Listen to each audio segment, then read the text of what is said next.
সুমনা,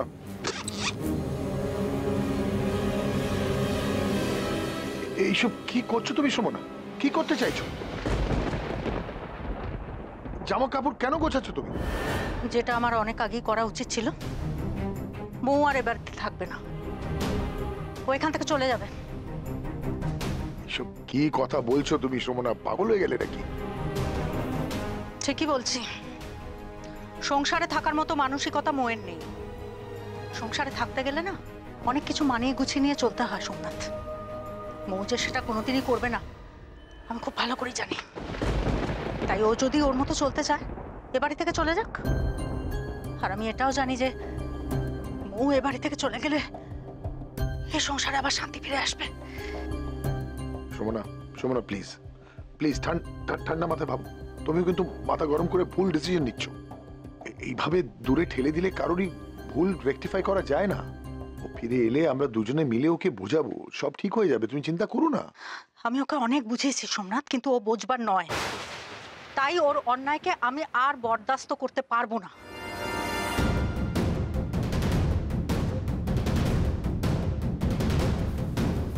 মৌ কি সুমনার কথা শুনে ফেলল?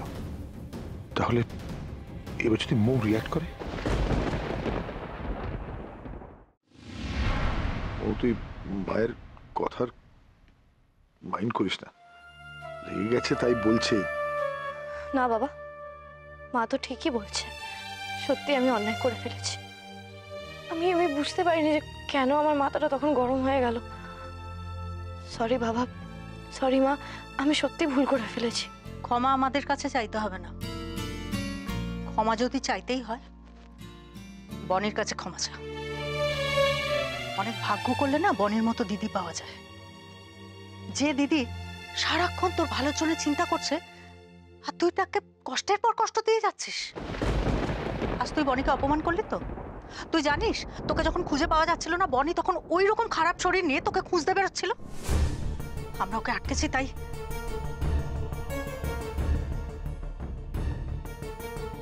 মা, আমি ক্ষমা চাইবো। আমি দিদি সে কথা দুজনের কাছেই ক্ষমা চাইবো। কিন্তু তুমি আমাকে ক্ষমা না করলে আমি কোথায় যাব বলো? মা, আমি তো এত লোকেদের সাথে কখনো থাকিনি, তাই হয়তো একটু সময় লাগছে মানিয়ে নিতে। তুমি প্লিজ আমায় একটু সময় দাও মা। সুমনা, মেয়েটা অনেকক্ষণ কিছু খায়নি, ওকে খেতে দাও এবার। তোমরাও তো কিছু খাওনি। আজ আমি নিজের হাতে সবার জন্য রান্না করব। তোমাকে আর রান্না করে যেতে হবে না মা। থাক, তোমাকে আর এই হাত নিয়ে পাকামো করতে হবে না। কিন্তু দিদির জন্য তো কিছু একটা বানাতে দাও। আজ আমি নিজের হাতে দিদির জন্য কিছু একটা বানিয়ে নিয়ে যাব, আর সেই সঙ্গে ক্ষমাও চেয়ে নেব। এবার তো না বলো না। ঠিক আছে ঠিক আছে, আমি আছি, আমার ঘরে আছি।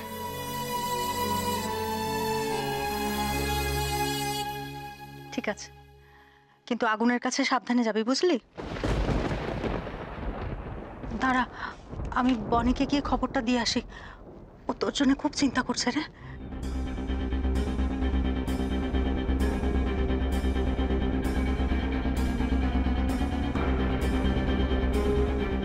সব সময় বনি বনি বনি। মায়ের মনটাকে আমার থেকে তুমি কেড়ে নিয়েছো বনি দিদি। এইবার আমি তোমাকে বোঝাবো কাছের মানুষ দূরে চলে গেলে কেমন লাগে।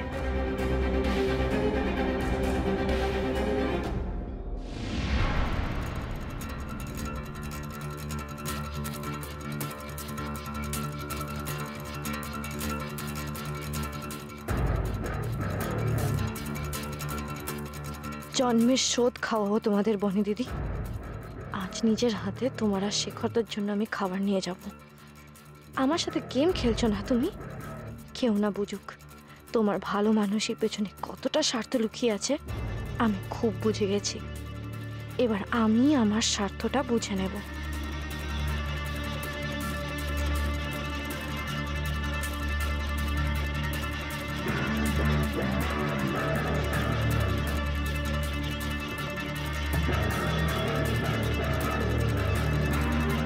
কি করছো তুমি?